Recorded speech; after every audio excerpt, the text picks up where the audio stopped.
Hey, Dan Blewett here, and I want to talk about how to prepare yourself for pitching, and we're going to kind of talk about the weekly outlook and the daily outlook because it's really, really important if you're going to turn in consistent performances. Before we jump in, I want to encourage you to subscribe to my channel. All you have to do is hit the red button, click the link in the profile. I'm going to release new videos every week, and it'll just help keep you up to date when they get published and go live.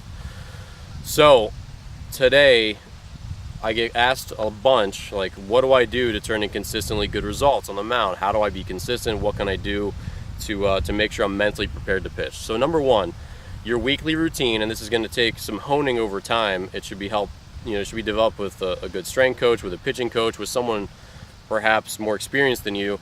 But what does your weekly outlook look like? So if you're going to pitch on Friday, what are you doing Monday, Tuesday, Wednesday, Thursday to lead up to that physically?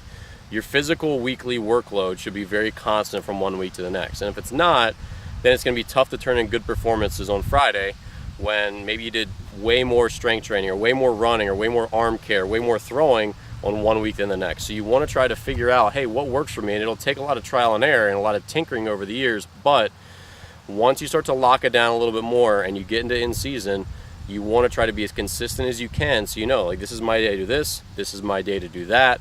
I'm going to start to taper down here so I peak when it's time for me to pitch. All right, so that's number one. Number two, consistent good nutrition. I mean, this gets harped on a lot, but if you're eating tons of just Doritos and junk food and soda and energy drinks, and you're not getting good quality nutrition, your body's not going to recover. It's not going to repair itself nearly as well. A lot of young pitchers, especially high schoolers, their velocity fluctuates a lot. We've had kids who are 82 to 86 one week and they're 86 to 90 2 weeks later, because one week they're tired and they didn't get enough sleep and they were up late studying and they're up late screwing around. They're not eating enough. Their calories drop by 20% one week and their calories are back up the next week. All those fluctuations, your body's very sensitive to it. I know that's not a mental thing, but it's being tough enough to be diligent with your routine and to understand that your day-to-day is crucial for turning in long-term consistent performances. So it just, when you look at pro guys, they do the same stuff on a daily and weekly basis because they know that it gives them the best chance to have a good outing.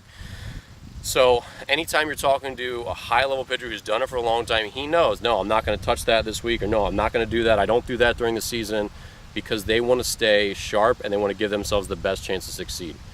Number three, on the day of, there's a couple things you should do. Number one, get a good night's sleep. Number two, eat a good breakfast, get some fruits, some vegetables, some protein, all that stuff in you. You want to space your meals out, because as you get closer to the game, a lot of guys, myself included, don't like to eat too much.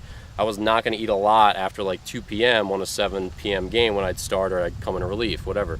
So when you have these long days, you have to start to kind of pack in your calories early, because as the game gets closer and you start to get those natural butterflies in your stomach and you get nervous and you get ready to play, you're probably not going to want to eat that much, but you need those calories in your system. You don't want to go the whole day without getting it. So if you're a high schooler, that means packing food and eating a bunch for breakfast and snacks and lunch, so that when you hit the bus and you're out at the field at 3, 4, 5 o'clock, you've got enough calories in there for the day so that you're still supported and your body's got the energy to go. So your daily nutrition routine, even on the day of, is very important. I personally would stretch during the afternoon. I would stretch again in pregame, like 3 or 4, and then I'd usually show up, depending on whether I was a starter or reliever. If I was a starter, I'd stretch in the morning, I'd stretch in the afternoon, then I'd show up at the ballpark 5:30 for a 7 o'clock game. But depending on what you do, you want to get a good stretch, put your headphones in, get a half hour of static stretching somewhere in throughout the day to just get your joints going, and then you can do your dynamic warm-ups and all that stuff when the game gets closer. And then make sure you take some time out of your day. When I was a starter, I always fit in a half hour, because on the day of my start, it was like my day.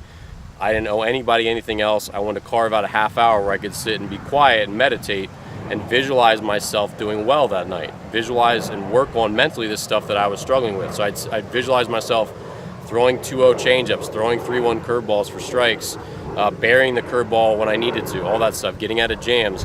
I would spend time during the day to get mentally ready. It's like I already pitched by the time I got back out on the field at 7 p.m. And then obviously during pregame, when it's go time, I get in the clubhouse, get my uniform on, get stretched out, work with the trainer a little bit to get a little more stretched out, get the heat pack, whatever it is, whatever your routine is. I did bands, and then calisthenics in the outfield, running poles, sprint shuffles, back pedal karaoke, all those good things. And then it's your time. Whether you have your headphones in when you're at the ballpark or not, you should be doing something to get yourself amped up and get your mind right in the whatever state it is. Some guys want to be as aggressive and angry and pumped up as possible. Other guys just want to be in their own head, visualize their plan, and then pick at it and go to it and kind of be surgeons about it. It's completely up to you. Everyone's different, but you just want to make sure whatever it is that works for you, or if you don't know yet, to kind of tinker, but find your own space, get mentally away from everyone else. And some guys actually need to distract themselves, so they'll go out of their way to have conversations, to just BS and laugh and do whatever, so they take their mind off the fact that maybe they're a little stressed and anxious because they start later that night, or they're coming in relief, or they're hitting cleanup, or whatever it is. So make sure you spend some amount of time on your day, could be in the morning and then the afternoon and then again before the game, to get some meditation, some visualization, some quiet time, however you want to phrase it, so that you're getting your mind right for the game. Okay, so that's a pretty good overview of a week and a day, and then the day of. Just make sure that you're consistent, try to find stuff that works for you, and then try to get yourself into the proper mental environment to have a great outing on the mound.